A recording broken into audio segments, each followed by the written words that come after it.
Ma reconnaissance également à Monsieur le Président de l'institution parlementaire, l'honorable Amadou Damaro Camara, pour son leadership,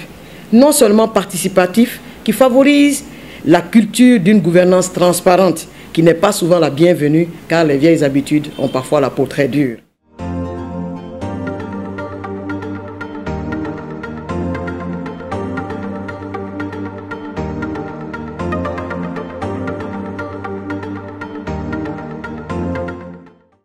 Mon message à l'occasion de la Journée internationale du parlementarisme, en ma qualité non seulement de porte-parole de la majorité présidentielle, mais aussi en ma qualité de première secrétaire parlementaire. Instituée en 2018 par une résolution de l'Organisation mondiale des Nations Unies, après la fondation de l'Union parlementaire le 30 juin 1889, cette journée est dédiée à l'exercice qui consiste à passer en revue les progrès réalisés par les parlements en vue d'atteindre certains objectifs clés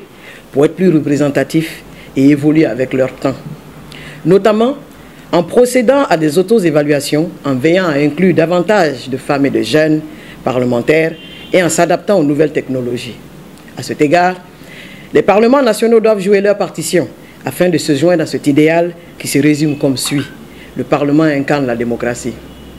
Cette institution qui illustre la participation du peuple a le devoir d'être compétitive à la dimension des attentes des mandants, notamment le peuple. En Guinée, notre Assemblée nationale, qui est à sa 9e législature, dirigée par le président Amadou Damaro Camara, mérite tout autant d'user de cette journée pour présenter une ébauche, pour ne pas dire un rapport d'activité, incarnant sa première année d'exercice à l'attention d'un peuple qui s'approprie audacieusement et jalousement la pratique démocratique. Comme le voudrait donc la pratique parlementaire, le bureau s'est attelé à l'élaboration d'un plan stratégique quinquennal couvrant la période 2020-2025, représentant notre tableau de bord qui se résume en 5 axes prioritaires. Premièrement, l'amélioration du cadre de travail de l'Assemblée nationale qui a permis de rendre ses lettres de noblesse à l'institution à l'image d'un peuple sérieux, organisé et à l'ère des nouvelles technologies de l'information et de la communication, intégrant ainsi la dématérialisation et l'archivage électronique de la documentation administrative parlementaire.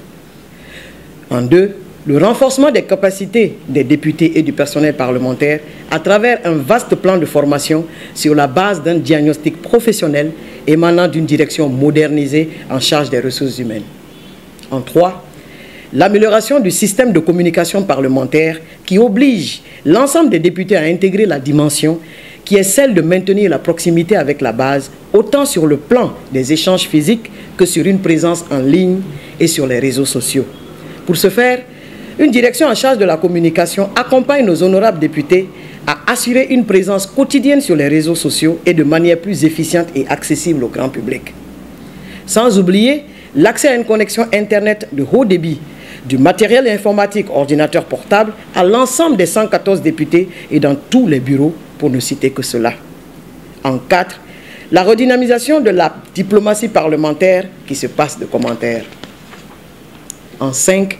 l'amélioration de la gouvernance administrative et financière du Parlement qui est soumise à une pratique extrêmement rare qui est celle de la concertation participative au niveau du bureau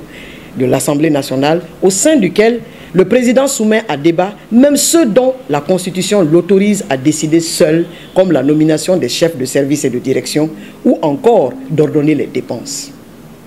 Une première année d'exercice charnière, mais ambitieusement fructueuse et jalonnée parfois d'incompréhensions inévitables à mettre sur le compte de la présence de très grand nombre de personnalités qui sont à leur première expérience parlementaire et qui, au gré du temps, apprendront à mieux servir en toute connaissance de cause.